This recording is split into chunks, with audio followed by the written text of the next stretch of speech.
Omusajja ono ategerekeseko eri ngabo nga yabadde emabega w'ekibinja ky'abatamanya ngamba ababadde basuza abatuuze ku kyalo Sokolo mu Kasanje Town Council mu district y'Ewakiso nga bakukunadde olw'okuzindanga ebijja mu matumbi budde ne babisima olwo ne babba ebisigala by'abantu baabwe. Okukwatibwa babadde bakasima amalaalo agawerako ku kyalo Sokolo.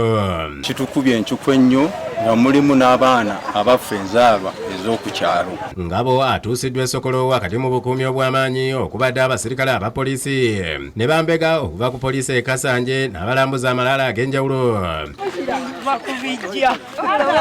Ngabo akulembeddemu abakulembeze b'ekyalo Sokolo ne bambega abapoliisi bano n'abatwala ku malaalo ng'agamba nti ge gokka ge yakabbamu ebisigala.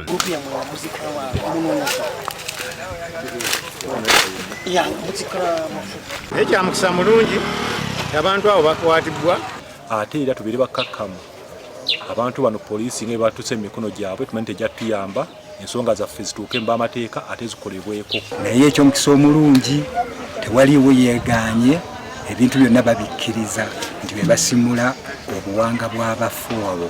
Download the app on App Store or Google Play Store now. Vision Digital Experience, the future of media.